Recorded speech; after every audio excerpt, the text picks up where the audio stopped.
মালদার সুধী নাগরিকবৃন্দ, যে কারণে আমরা এখানে একত্রিত হয়েছি সেটা খুব দুঃখময়, বিষাদময়, হৃদয় ভারী করে দেয় এমন একটা ঘটনা। তাও এমন একটা দিনে আমরা মিলিত হয়েছি যেটা বাংলায় সাধারণভাবে একটা পুণ্য দিন, বিবেকানন্দের জন্মদিন 12ই জানুয়ারি হিসেবে আমরা পালিত করি। আমি আপনাদের সামনে প্রথমে অল্পই আমি বলবো, বেশি সময় নেব না।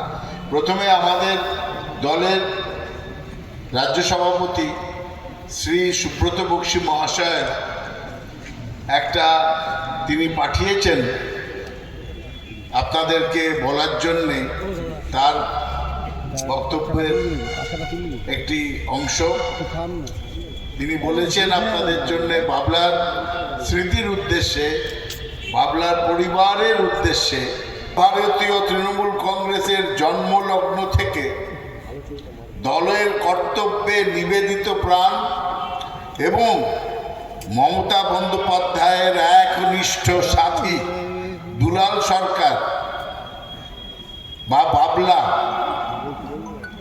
তার আকস্মিক এবং নিদারুণ মৃত্যুতে দল শোকস্তব্ধ।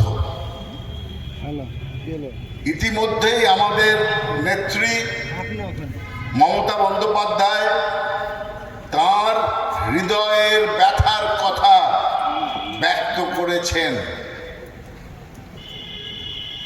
বাবলার এই চলে যাওয়াতে আমি একজন শুধু পুরনো সাথীকেই হারাইনি, আমার ভাইকে হারানোর বেদনা অনুভব করছি। বাবলার স্ত্রী এবং পুত্র চৈতালি এবং অভিনবকে সমবেদনা জানানোর ভাষা আমার নেই। শুধু এই আশা করব যে পরমাত্মা তাদের শক্তি দেবেন, এই অন্ধকার কাটিয়ে তারা যেন আবার আলোর রাস্তায় চলা শুরু করে বা করতে পারে।